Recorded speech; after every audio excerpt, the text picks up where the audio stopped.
आपको उन जाबाजों से मिलवाते हैं जो ऑपरेशन सिंदूर का सबसे अहम हिस्सा रहे। सबसे पहले हम आप तक ये एक्सक्लूसिव तस्वीर पहुंचाना चाहते हैं।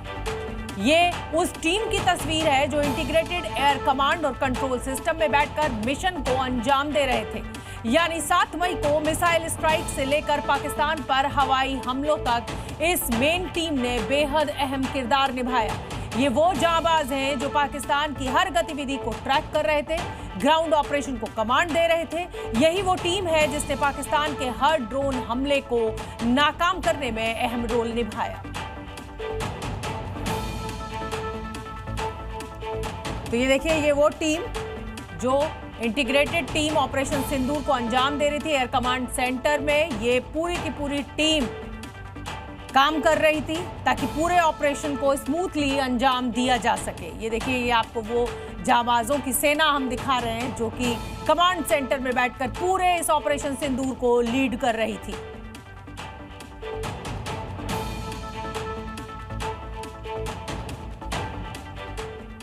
दुश्मन देश की दहलीज तक आया लेकिन कामयाब ना हो सका। पता है क्यों? क्योंकि भारत के चारों तरफ एक मजबूत एयर डिफेंस की दीवार थी जिसमें शामिल थी आकाश सैम यानी सरफेस टू एयर मिसाइल, जो दुश्मन के विमानों और मिसाइलों को 30 किलोमीटर तक की दूरी से ही ढेर करने में सक्षम है। दूसरा बड़ा हथियार बना इजरायली स्पाइडर सिस्टम, जो थोड़ी दूरी के खतरों को त्वरित प्रतिक्रिया से न्यूट्रलाइज करने वाला तेज तर्रार हथियार है। इसके अलावा radar surveillance and Rajendra radar, जिससे हर हरकत की निगरानी संभव हो पाई। तो इलेक्ट्रॉनिक वॉरफेयर सिस्टम से दुश्मन के संचार और नेविगेशन सिस्टम को भटकाने में बेहद कारगर रहे। इतना ही नहीं, काउंटर यूएवी सिस्टम्स भी इस्तेमाल हुए जो पाकिस्तान से दागे गए ड्रोन को जब हमले हो रहे थे उस समय मार गिराने में निर्णायक साबित हुए। हमारी तरफ से हमारी एयर डिफेंस सिस्टम्स देश के लिए दीवार की तरह खड़ी थी और इसको भेदना दुश्मन के लिए। यानी पाकिस्तान के पलटवार का भारत ने शब्दों से नहीं सिस्टम से जवाब दिया। दुश्मन ने कई मोर्चों से अटैक की योजना बनाई लेकिन एयर डिफेंस की अभेद्य दीवार बनकर सामने खड़ी हो गई। हमने अपनी एयर डिफेंस की पूरी तैयारी पहले से ही कर ली थी। हमारी इन्वेंट्री में शामिल counter manned aerial systems,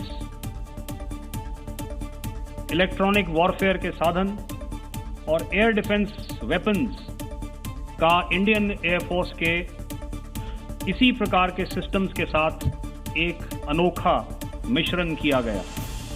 Bharat की एयर डिफेंस केवल एक तकनीकी नेटवर्क नहीं, एक रणनीतिक कवच है जिसने साबित कर दिया भारत में घुसकर हमले का ख्वाब हर दुश्मन छोड़ दे। But these battle-proven systems stood the test of time and took them on head-on. Another highlight has been the stellar performance of the indigenous air defense weapon system like the Akash system. Here, ladies and gentlemen, I would like to mention that putting together and operationalization of this potent AD environment has been possible over the last decade due to unwavering budgetary and policy support provided by the Government of India in acquiring state-of-the-art equipment and weapon systems. Bharat की स्वदेशी रक्षा प्रणाली युद्ध के आधुनिक परिदृश्य में आत्मनिर्भरता और तैयारी की मिसाल बन गई जो कई परतों में फैली हुई है। सबसे पहला हथियार है S-400। ये रूस से आयातित है और लंबी दूरी की सतह से हवा में मार करने वाली मिसाइल है जो 400 किलोमीटर की रेंज रखता है। विमान, मिसाइल, ड्रोन को बहुत दूर से मार गिराने में ये सक्षम है। दुनिया की सबसे ताकतवर एयर डिफेंस में इसको शामिल किया गया है। लेकिन पाकिस्तान के साथ वॉर में जो सिस्टम गेम चेंजर साबित हुआ वो है स्वदेशी आकाश मिसाइल। ये मध्यम दूरी की मिसाइल प्रणाली है और करीब 30 किलोमीटर की दूरी तक दुश्मन फाइटर या मिसाइल्स को मार गिराने में सक्षम है। तीसरा हथियार है इजराइल में बना स्पाइडर, जो कि SAM यानी शॉर्ट रेंज मिसाइल है। 15 से 20 किलोमीटर तक मारक क्षमता रखती है लेकिन बेहद तेज प्रतिक्रिया देने और अचानक हुए हमलों का तुरंत जवाब देने में ये सक्षम है। इसके अलावा बराक 8 नाम की मिसाइल भी हमारे एयर डिफेंस का हिस्सा है जिसे भारत और इजराइल ने मिलकर बनाया है। ये 70 से 100 किलोमीटर तक समुद्र और जमीन पर दुश्मन के विमान या मिसाइल को ट्रैक करने और मार गिराने में सक्षम है। इसके साथ ही QRSAM यानी quick reaction surface to air missile भी है, जिसे DRDO ने बनाया है। ये मूवमेंट के दौरान मोबाइल की तरह चल सकता है और तेजी से हमला करने में सक्षम है। ये सभी सिस्टम मिलकर भारत के एयर डिफेंस को एक लोहे की दीवार में बदल देते हैं, जो दुश्मन के हर मंसूबे को हवा में ही नष्ट कर देती है। अगली खबर का रुख करेंगे। भारतीय सेना ने पहलगाम हमले के बाद पाकिस्तान को करारा जवाब दिया। सेना के ऑपरेशन सिंदूर में आतंकवादियों के ठिकानों के साथ साथ पाकिस्तानी सेना को भी भारी नुकसान हुआ है।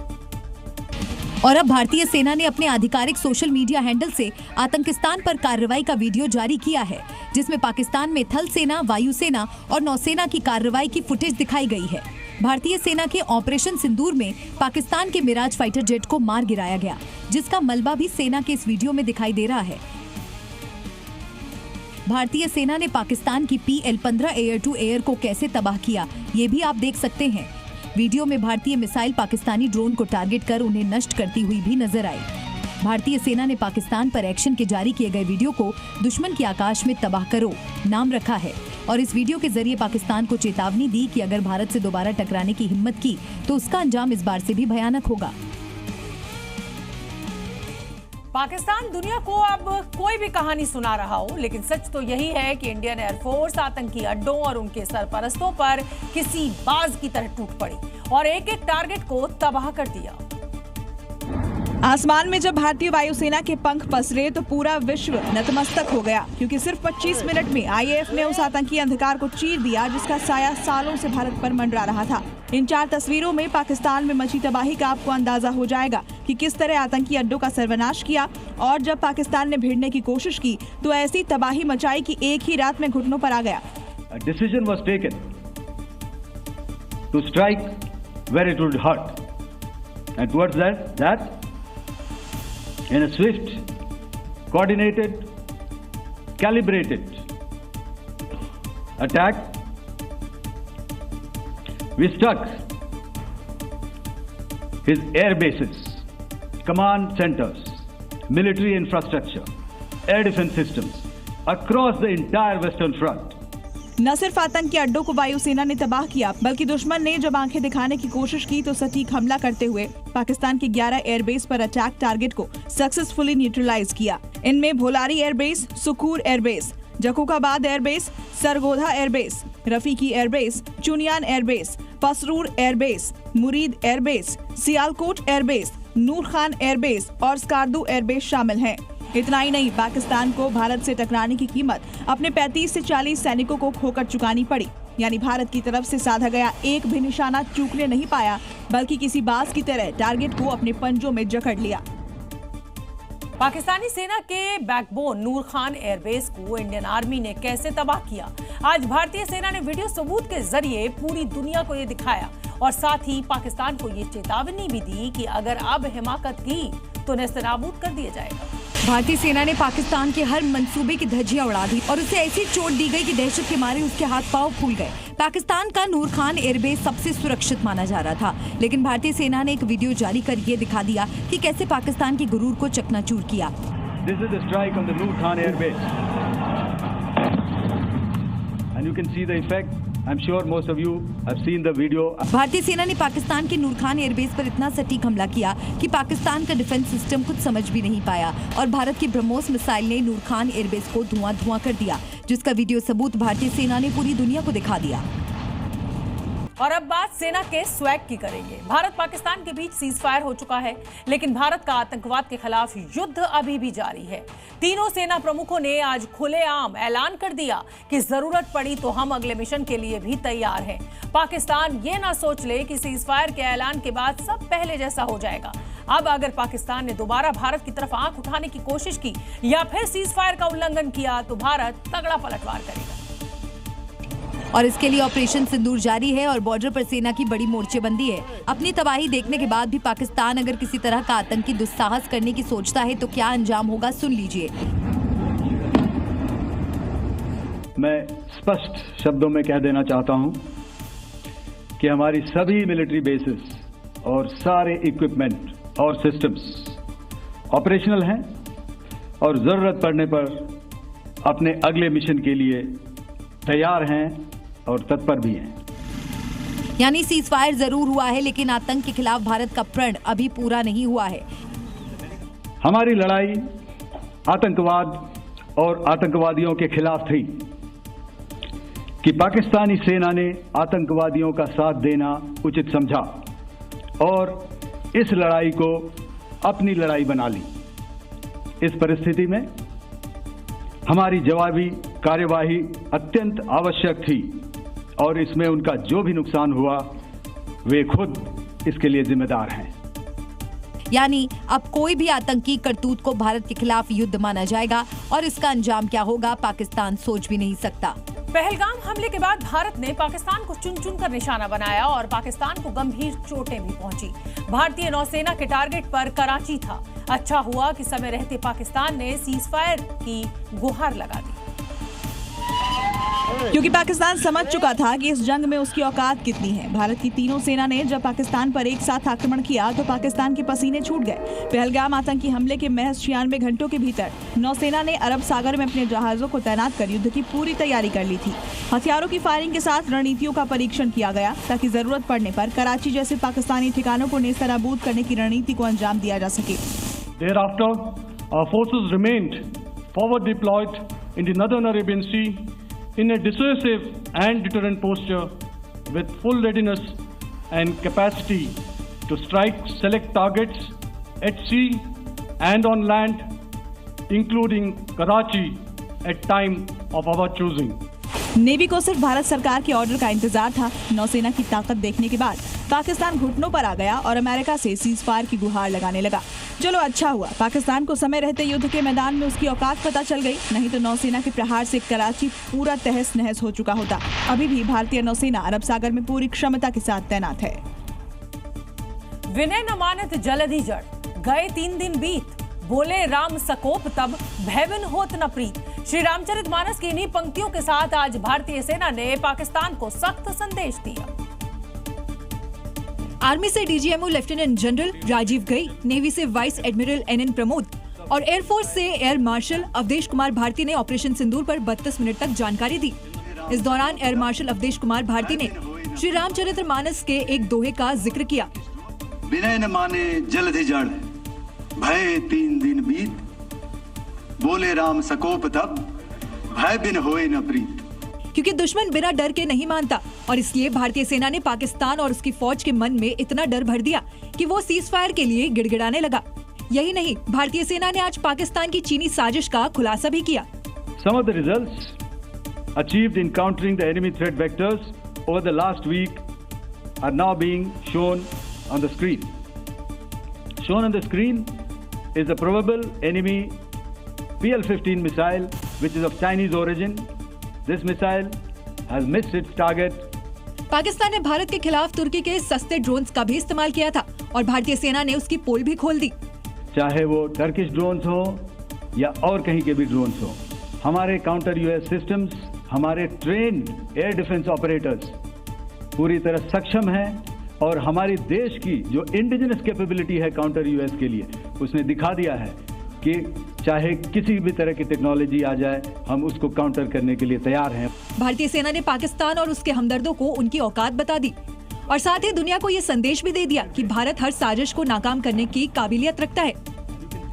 कल जब भारतीय सेना ने पाकिस्तान में तबाही का सैटेलाइट सबूत दिखाया तो शहबाज शरीफ के चेहरे पर हवाइयां उड़ने लगी और उनका झूठ पूरी दुनिया के सामने आकर खड़ा हो गया। और आज इसरो ने भी ये खुलासा कर दिया कि 10 सैटेलाइट से पाकिस्तान की हर एक मूवमेंट पर हमारी नजर थी। यानी आसमान में मौजूद भारत की 10 आंखों से देश की सुपर सुरक्षा हो रही थी, क्योंकि पाकिस्तानी फौज भारत पर जब गोले और ड्रोन से हमले कर रही थी तब केवल भारतीय सेना ही नहीं बल्कि इसरो के हाईटेक सैटेलाइट भी पूरी तरह से तैयार थे। यही वजह रही कि पाकिस्तान की एक न चली और भारत ने न सिर्फ उसकी हर हरकत पर नजर रखी बल्कि रणनीतिक जवाब भी दिया। इसरो चेयरमैन वी नारायणन ने खुद इस बात का खुलासा किया है। Today I am happy to inform that at least 10 satellites are continuously working, 24/7 working for the strategic purpose to ensure safety and security of the citizens of this country. ISRO के कम से कम 10 सैटेलाइट 24 घंटे देश की सुरक्षा और रणनीतिक जरूरतों के लिए काम कर रहे हैं। जो धरती से लेकर समुद्र तक भारत की सीमाओं पर दुश्मन की हर हरकत पर बारीकी से नजर रख रहे हैं। यानी पाकिस्तान की हर एक कायराना हरकत इसरो की नजर में है, इसलिए वो चाहे जितनी चालबाजी कर ले, भारत की पैनी आंखों से नहीं बच पाएगा। दिल्ली में प्रधानमंत्री आवास पर बैठकों का दौर अभी भी जारी है। आज सुबह प्रधानमंत्री आवास पर उच्च स्तरीय बैठक हुई। इस बैठक में सीडीएस अनिल चौहान, तीनों सेनाओं के प्रमुख और रक्षा मंत्री राजनाथ सिंह मौजूद रहे। बैठक इसलिए भी अहम रही क्योंकि डीजीएमओ की दूसरे राउंड की बातचीत से पहले ये बैठक हुई, यानी प्रधानमंत्री पल पल नजर बनाए हैं और हर घटनाक्रम पर लगातार अपडेट ले रहे हैं। एक अनिश्चित सुबह और राजधानी दिल्ली की धड़कनों में अचानक तेजी। लुटियंस जोन के भीतर प्रधानमंत्री आवास पर अचानक हलचल बढ़ गई क्योंकि एक बार फिर प्रधानमंत्री आवास पर हाई लेवल मीटिंग चल रही थी। प्रधानमंत्री की अध्यक्षता में बंद दरवाजों के भीतर भारत की सुरक्षा संभालने वाले सबसे ताकतवर चेहरे मौजूद थे, लिहाजा इस्लामाबाद की नजर भी इस मीटिंग पर थी। एक ही छत के नीचे एक ही एजेंडे के साथ रक्षा मंत्री राजनाथ सिंह, राष्ट्रीय सुरक्षा सलाहकार अजीत डोभाल, सीडीएस जनरल अनिल चौहान, तीनों सेना प्रमुख थे। रॉ चीफ रवि सिन्हा और आईबी चीफ तपन डेका भी उस रणनीतिक खामोशी में शरीक थे। बैठक के बाहर न कोई बयान, न कोई प्रेस रिलीज, क्योंकि अंदर शब्द नहीं, केवल निर्णय गूंजे। वो निर्णय जिसमें भारत की रणनीति अब परंपरागत नहीं, निर्णायक होंगे। अब सवाल एक ही कौन रहा है, ये हाई लेवल मीटिंग फिर किसी घटनाक्रम का इशारा है? क्योंकि जो दिखाई दे रहा है वो मात्र भूमिका भर है। प्रधानमंत्री मोदी का गहरा मौन कई सस्पेंस पैदा कर रहा है। क्या पिक्चर अभी बाकी है? 7 मई की रात भारत से उठी आवाज और पाकिस्तान में हुए धमाकों की गूंज पूरी दुनिया में सुनाई दी। लेकिन इतने शोर के बीच भी प्रधानमंत्री नरेंद्र मोदी खामोश रहे। अब ऑपरेशन सिंदूर जब पूरा हो गया है तो प्रधानमंत्री नरेंद्र मोदी आज रात 8 बजे यानी अब से कुछ ही देर बाद देश को संबोधित करेंगे। 22 अप्रैल को पहलगाम की वादियों में जब खून की बूंदें गिरी तब भारत की आत्मा कांप उठी। देश गुस्से से भर उठा, इंतकाम की आग हर सीने में जलने लगी। तब देश के मुखिया ने ऐलान किया था, आतंकियों को मिट्टी में मिला देंगे। अब आतंकियों की बची खुची जमीन को भी मिट्टी में मिलाने का समय आ गया है। देश से जिस बदले का वादा किया वो पूरा हो गया। आतंक के अड्डे मिट्टी में मिल गए और इसकी झलक पूरी दुनिया ने देखी। लेकिन भारत के नेतृत्व ने शांत स्वर में भी गर्जना छुपा रखी थी। आज वो मौन टूटेगा जब घड़ी की सुई रात के 8 बजा रही होगी। तब पूरी दुनिया एक बार फिर भारत की तरफ आंख कान गड़ाए बैठी होगी, क्योंकि पीएम मोदी का संबोधन सिर्फ एक भाषण नहीं, राष्ट्र की चेतना का उद्घोष होगा। क्योंकि बीते 20 दिन गवाह हैं, एक एक शब्द, एक एक संकेत से प्रधानमंत्री ने न सिर्फ दुश्मन को चेताया बल्कि भारत के हर नागरिक को आश्वस्त किया कि ये देश अब चुप नहीं बैठेगा। ऑपरेशन सिंदूर की जबरदस्त सफलता के बाद पूरा देश भारतीय सेना को सलाम कर रहा है और बधाई भी दे रहा है। बीजेपी प्रवक्ता संबित पात्रा ने भी प्रेस कॉन्फ्रेंस कर सेना के शौर्य को सलाम किया। संबित पात्रा ने ऑपरेशन सिंदूर का जिक्र करते हुए पाकिस्तान पर भारतीय सेना के एक्शन की जमकर तारीफ की। आने वाले 100 वर्षों तक हमें इन नामों को याद दिलाते रहना है, दोहराना है। जब भी आतंकवाद सर उठाए तो हमें ये चित्र दिखाने हैं कि तुम्हारा क्या हश्र किया था ऑपरेशन सिंदूर ने, भारत की सेना ने, भारत की राजनीतिक इच्छा शक्ति ने और भारतीयों ने। यही नहीं, दुनिया को संदेश देते हुए संबित पात्रा ने यह भी बता दिया कि भारत उस दुश्मन देश के खिलाफ भी एक्शन ले सकता है जो परमाणु बम की धमकियां देते हैं। पाकिस्तानी मौलानाओं में असदुद्दीन ओवैसी का खौफ है, क्योंकि पहलगाम हमले के बाद ओवैसी ने पाकिस्तान को कई बार आईना दिखाया और उसकी बखिया उधेड़ दी, जिससे वहां के मौलानाओं में अब हड़कंप मचा है। दरअसल ओवैसी ने पाकिस्तान को ये एहसास दिला दिया कि जब बात देश के हित की होती है तो भारत में हिंदू मुसलमान सब एक हो जाते हैं, और पाकिस्तान को यही बात खटक रही है। पाकिस्तानी मौलानाओं को सबसे ज्यादा मिर्ची तब लगी जब ओवैसी ने भरे मन से पाकिस्तान मुर्दाबाद के नारे लगवाए। पाकिस्तान मुर्दाबाद, पाकिस्तान मुर्दाबाद, भारत जिंदाबाद, भारत जिंदाबाद। दरअसल ओवैसी ही नहीं, भारत के मुसलमानों का देश प्रेम देखकर पाकिस्तान के जहरीले मौलाना खौफ में है, क्योंकि वो जानते हैं कि पाकिस्तान से ज्यादा मुसलमान हिंदुस्तान में हैं। इसलिए हिंदू मुसलमान वाला एजेंडा फेल होता देख अब पाकिस्तानी मौलाना ओवैसी पर हमला बोल रहे हैं। पाकिस्तानी मौलानाओं में ओवैसी का खौफ इसलिए भी है क्योंकि ओवैसी कई बार पाकिस्तान को आईना दिखा चुके हैं। भीख मंगे हैं ये लोग, यकीन बनो ऑफिशियल भीख मंगे हैं पाकिस्तानी। IMF से लोन ले रहे जाके $1 बिलियन का, आप 75 साल से आपने क्या किया? ये इंटरनेशनल मॉनेटरी फंड नहीं, ये इंटरनेशनल मिलिटेंट फंड दे रहे हैं पाकिस्तान को। ओवैसी लगातार पाकिस्तान को बेनकाब कर रहे हैं और इसके पोल खोल रहे हैं और इसलिए पाकिस्तान के मौलाना बिलबिला रहे हैं, क्योंकि भारत का हर सच्चा मुसलमान ये जानता है कि पाकिस्तान इस्लाम का मुखौटा पहनकर दहशतगर्दी फैलाता है। भारत के करारे प्रहार से पहले तक पाकिस्तान का आर्मी चीफ बड़ी बड़ी डींगे हाँक रहा था, लेकिन जब भारत ने लाहौर से लेकर रावलपिंडी तक स्ट्राइक की तो फिर सेना प्रमुख मुनीर सबसे पहले बंकर में जा छिपा। भारत के हमले से मुनीर भीगी बिल्ली बन गया और डर के मारे 3 घंटे तक बंकर में छिपा रहा। सूत्रों के मुताबिक भारत ने पाकिस्तान के रावलपिंडी में नूर खान एयरबेस पर स्ट्राइक कर दिया। मुनीर उस वक्त एयरबेस से लगे अपने सरकारी आवास में मौजूद था, लेकिन भारत के जबरदस्त हमले को देखते हुए मुनीर तुरंत बंकर में भागा। डर के मारे उसकी पतलून ढीली थी, पैर थर थर कांप रहे थे। खुफिया सूत्रों के मुताबिक जिस एयरबेस पर भारत ने स्ट्राइक की उससे कुछ ही दूरी पर असीम मुनीर का सरकारी आवास है, लेकिन स्ट्राइक को देखते हुए पाकिस्तान की फौज अलर्ट हो गई। पाकिस्तान सेना के जवानों ने मुनीर से तुरंत बंकर में छिपने के लिए कहा और उसे आधिकारिक आवास से निकालकर बंकर में ले जाया गया। सुबह स्ट्राइक खत्म होने तक मुनीर इसी बंकर में छिपा रहा। और तो और असीम मुनीर इस कदर डरा हुआ था कि भारत से तनाव शुरू होते ही उसने अपने पूरे परिवार को ब्रिटेन भेज दिया था। इसको लेकर मुनीर की पाकिस्तान में काफी किरकिरी भी हुई, लेकिन अब उसकी बुज़दिली की एक और सच्चाई दुनिया के सामने है। पाकिस्तान में सीज फायर के बाद विक्ट्री रैली तो खूब निकाली गई, लेकिन एक रात बाद ही मुनीर की फौज पर सवाल खड़े होने लगे। पाकिस्तानी अब आर्मी और एयरफोर्स से भारत पर हमले के सबूत मांग रहे हैं। अब तो पाकिस्तानी जनता को इस पर भी शक है कि कोई भी मिसाइल या ड्रोन टारगेट पर हिट हुआ भी है या नहीं। ये सच भी दुनिया के सामने है कि पाकिस्तान ने भारत पर पलटवार किया था, लेकिन एक भी निशाना नहीं लगा तो पाकिस्तानी भी मुनीर फौज को घेरने लग गए।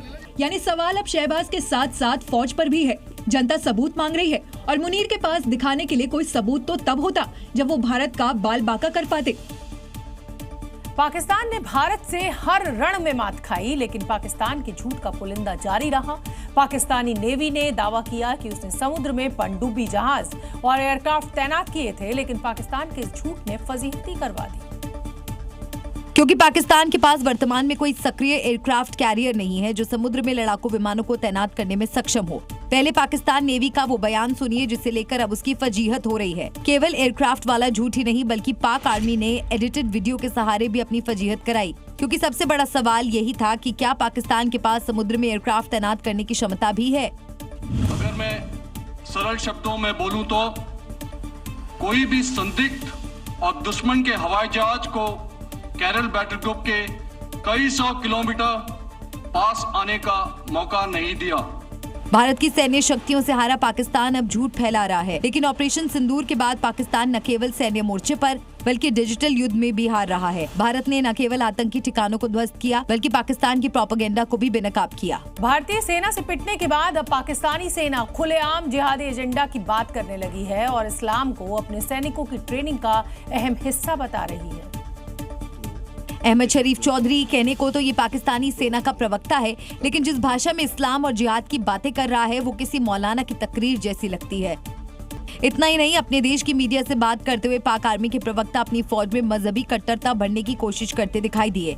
पाक आर्मी प्रवक्ता की ये जिहादी सोच साबित करती है कि पाकिस्तानी फौज आतंकियों का खुला समर्थन करती है और यही वजह है कि पाकिस्तान बार बार आतंकियों को पनाह और ट्रेनिंग देने के सबूत बार बार सामने आते रहते हैं। जिन दहशतगर्दों ने हमेशा मासूम लोगों को निशाना बनाया, पाकिस्तान उन आतंकवादियों के लिए आंसू बहाता है। ऑपरेशन सिंदूर में भारत ने कई आतंकवादी मार गिराए थे, लेकिन इनके जनाजे में पाकिस्तानी आर्मी के अधिकारी समेत कई नेता मौजूद रहे। जनाजे में आपको ग्लोबल आतंकी अब्दुल रऊफ लीड करता नजर आ रहा है, जो सबसे आगे खड़ा है। इसके साथ ही आपको पाकिस्तानी आर्मी के ब्रिगेडियर मोहम्मद फुरकान शबीर के साथ साथ पूरी पाक आर्मी नजर आ रही है। मलिक शोएब अहमद, बर्थ member of provincial assembly of Punjab, Pakistan. Bharat ने आतंकवादियों का पूरी तरह सफाया करने का अब मन बना लिया है। एक तरफ पाकिस्तान में घुसकर आतंकियों पर कार्रवाई हुई तो दूसरी तरफ कश्मीर में आतंकवादियों के मददगारों की तलाश तेज हो गई। आतंकवाद को कुचलने के लिए देश के अंदर और बाहर दोनों जगह अभियान चलाए जा रहे हैं। इसी के तहत कश्मीर पुलिस की SIA ने दक्षिणी कश्मीर के 20 जगहों पर छापेमारी की। जो 20 जगहों पे छापामारी है वहाँ पर से कई मोबाइल फोन्स और साथ ही साथ जो लैपटॉप्स और कुछ डिजिटल डिवाइसेस भी है वो भी रिकवर किए गए हैं, उन्हें भी फोरेंसिक में भेजा गया है। पीओके और पाकिस्तान में आतंकी ठिकाने पर जबरदस्त प्रहार हो रहा है और जम्मू कश्मीर में भी आतंकियों की इकोसिस्टम को नष्ट किया जा रहा है। पहलगाम हमले के गुनहगारों और मददगारों की चप्पे चप्पे पर तलाशी हो रही है। इसी के तहत अनंतनाग, शोपियां और पुलवामा के गाँव में रेड डाली गयी। सेना के ऑपरेशन सिंदूर के बाद पाकिस्तान ने एलओसी से सटे गांव में गोलीबारी कर नागरिकों को निशाना बनाया था। पाकिस्तानी हमले में कई लोगों के घर तबाह हो गए, लेकिन पाकिस्तान घाटी के लोगों का हौसला नहीं तोड़ सका, जिस वजह से एलओसी से सटे गांवों में फिर से रौनक वापस आ गई। दुकानें खुली है, बाजार लगा है और जिंदगी फिर से पटरी पर लौट आई है। ऑपरेशन सिंदूर से बौखलाए पाकिस्तान की ओर से गोलीबारी के बाद इन गांवों के लोगों का पलायन करना पड़ा था, जो अब अपने घरों में वापस आ चुके हैं। रावतपुरा गांव है, वहां पर देखेंगे दुकान खुल गई है, मकान में लोग वापस आ गए हैं और चौपाटी लगने लगी है। ये चाचा हैं, वो ताऊ हैं और ये भाई एक साथ नजर आ रहे हैं और बैठ के बातचीत कर रहे हैं। खैर बातचीत से ही हल निकलेगा और अब जीवन कई दिन बाद एलओसी बॉर्डर के पास पटरी पर नजर आ रहा है। पाकिस्तान के हमले में इन लोगों के घरों का क्या हाल हुआ है वो आप तस्वीरों में देख सकते हैं। दीवारों पर गोलियों के निशान हैं, खिड़कियां टूटी हुई है। पाकिस्तानी हमले में कई घर पूरी तरह से तबाह हो गए हैं। हम भी अमन चाहते हैं, दोनों मुल्कों में आपस में बात करनी चाहिए ताकि आम जनता जो है वो मुश्किलात में न पड़े।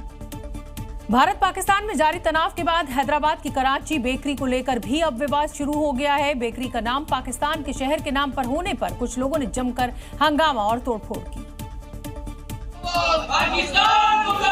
और हैदराबाद के शमशाबाद में कराची बेकरी में हुए बवाल का वीडियो भी सामने आया है, जिसमें कुछ लोग बेकरी में तोड़फोड़ करते दिखाई दिए। इस दौरान प्रदर्शनकारी लोग भारत माता की जय का नारा लगाते हुए कराची बेकरी में घुस गए और बवाल मचाते हुए तोड़फोड़ शुरू कर दी।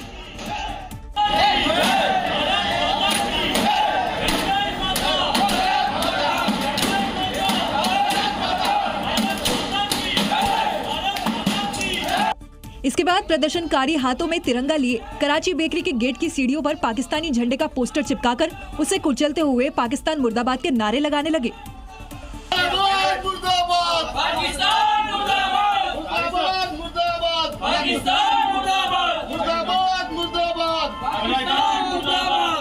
कराची बेकरी में तोड़फोड़ और नारेबाजी कर रहे ये लोग बेकरी का नाम बदलने की मांग कर रहे थे। बेकरी में तोड़फोड़ की जानकारी मिलने पर मौके पर पहुंची पुलिस ने लोगों को वहां से खदेड़ दिया और बेकरी के आसपास पुलिस को तैनात कर दिया है। उत्तर प्रदेश की बरेली में पुलिस ने पाकिस्तान के एक प्रेमी का भूत उतार दिया। युवक ने सोशल मीडिया पर विवादित पोस्ट किया था और इसके बाद पुलिस ने एक्शन लिया तो युवक के पाकिस्तानी प्रेम की हवा निकल गई और आरोपी युवक साजिद पाकिस्तान प्रेम भूलकर थाने में ही पाकिस्तान मुर्दाबाद के नारे लगाने लगा।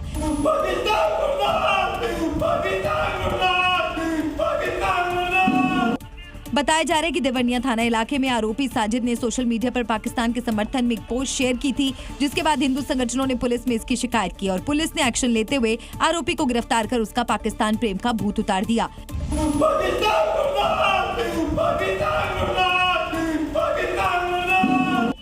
तो वहीं यूपी के अमरोहा में एक शख्स ने करनी सेना की सड़क पर लगाए पाकिस्तान के झंडे के पोस्टर को सड़क से हटाकर फेंक दिया। जिस दौरान शख्स पाकिस्तानी झंडे का पोस्टर उखाड़ रहा था, किसी ने उसका वीडियो बना लिया और वायरल कर दिया, जिसके बाद भारी संख्या में करनी सेना के कार्यकर्ता मौके पर पहुंच गए और सड़क पर जाम लगाते हुए पाकिस्तान प्रेमियों के खिलाफ जमकर नारेबाजी की।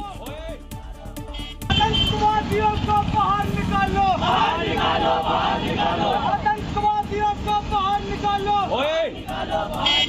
इस दौरान करनी सेना के कार्यकर्ताओं ने बीच सड़क पर पेड़ से पाकिस्तान का झंडा दोबारा बनाया और प्रशासन से पाकिस्तान प्रेमी युवक को पकड़ने की मांग की।